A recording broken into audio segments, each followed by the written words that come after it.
Comment se créent les idées et comment on arrive à les retenir par la suite pour pouvoir les mettre en place dans notre quotidien, selon nos projets, etc., etc. C'est ce que nous allons voir aujourd'hui dans cette vidéo. Bienvenue, je suis le Mind Mapper. Sur cette chaîne, je vous parle de mind map, de carte mentale, mais également d'organisation personnelle et de comment on va pouvoir, via nos habitudes quotidiennes, vivre une vie meilleure, se créer la vie que l'on rêve en atteignant nos objectifs. N'hésitez pas à vous abonner pour vous tenir au courant des prochaines vidéos et rejoignez mon Telegram si vous voulez suivre mon quotidien, avoir des astuces plus poussées sur le management de tâches et l'organisation au quotidien. Aujourd'hui, je vais vous parler de comment se créer une idée, comment se créer une information dans notre esprit, dans notre cerveau. Bien évidemment, c'est ma vision des choses, c'est celle que je trouve le plus adaptée et la plus compréhensible sans avoir des notions et des termes hyper complexes. Et surtout tout ça dans le but de les retenir et de les intégrer dans le quotidien.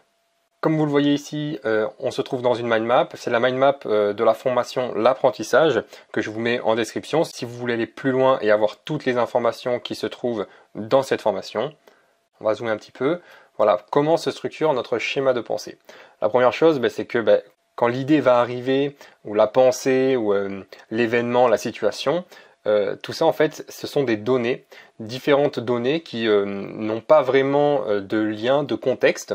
Les données c'est des données brutes qui vont ensuite se transformer en informations, d'où cette petite ligne juste là parce que les données et les informations sont interconnectées, sont complètement reliées.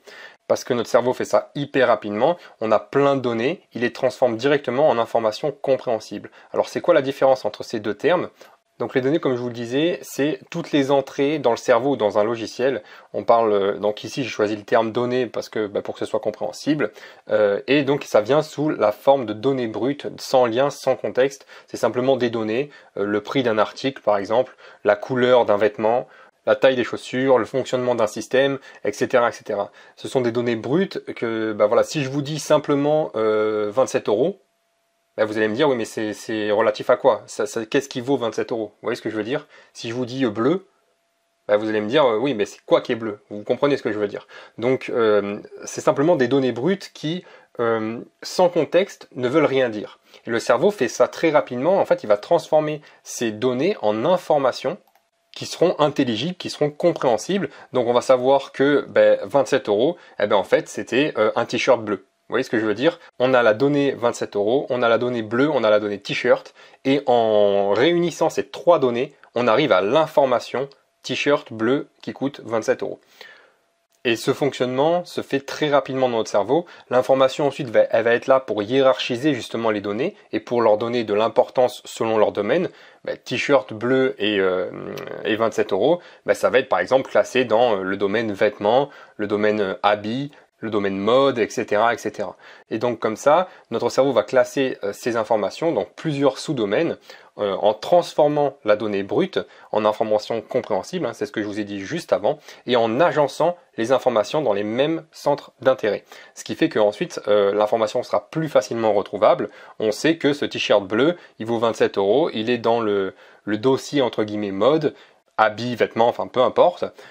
Et donc finalement, c'est une information qui est facilement retrouvable. C'est pour ça que je vous ai mis également dans un logiciel, parce que ça peut être utile de faire comme ça pour un logiciel de prise de notes, par exemple comme Obsidian, que personnellement j'utilise beaucoup, qui nous permet justement de faire des liens entre les notes et de hiérarchiser les différentes données et surtout de hiérarchiser les différentes informations dans des différents centres d'intérêt qu'on va appeler les maps of content, les MOP comme on peut dire en anglais, mais disons que c'est les maps of content, c'est les cartes de contenu qui sont les différents centres d'intérêt d'une information qui vont regrouper différentes données.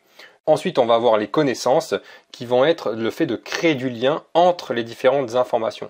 Vous comprenez bien que là, c'est en descendant, c'est-à-dire qu'on va d'abord avoir les données, ensuite les informations, après les connaissances et pour finir, la sagesse. C'est ce qu'on a juste là via le schéma. Les données et les informations qui sont interconnectées entre elles et qui, une fois liées, donnent les connaissances.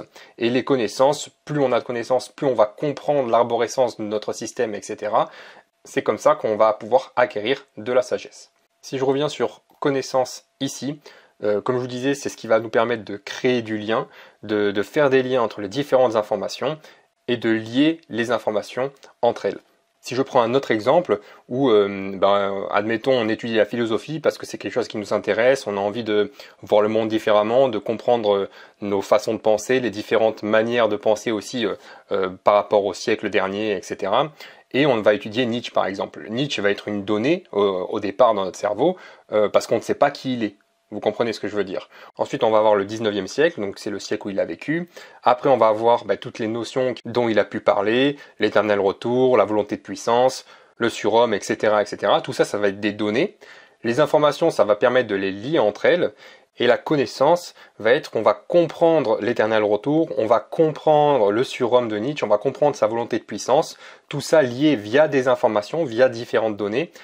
Et enfin, pour finir, on a la sagesse qui est simplement la connaissance de tout le cheminement des liens entre les connaissances.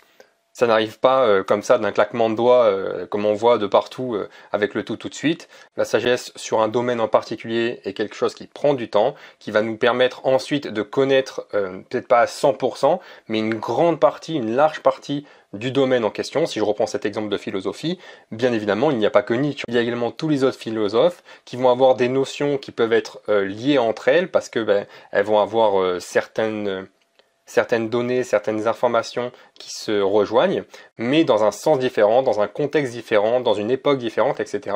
Et la sagesse va être de comprendre tout ça à un niveau supérieur. Si vous voulez en savoir plus sur comment se forme la mémoire, sur l'apprentissage en particulier et la liaison qu'il y a entre le fait d'apprendre et le fait de mémoriser, vous avez le lien de la formation en description, un lien qui vous donne accès à 70% de réduction jusqu'au 29 juillet à minuit, et où il y aura toute la carte mentale de disponible. Et bien évidemment, ce sera une formation vidéo, donc où je vous parle et je vous explique les notions, je vous explique les termes sur comment avoir une bonne mémoire, comment arriver à trouver sa propre méthode d'apprentissage, comment développer votre mémoire, etc., etc. Tout ça, c'est le premier lien en description. Sur ce, moi je vous dis à très vite pour une prochaine vidéo d'organisation, et puis je vous dis surtout n'oubliez pas, colorez votre vie pour le meilleur.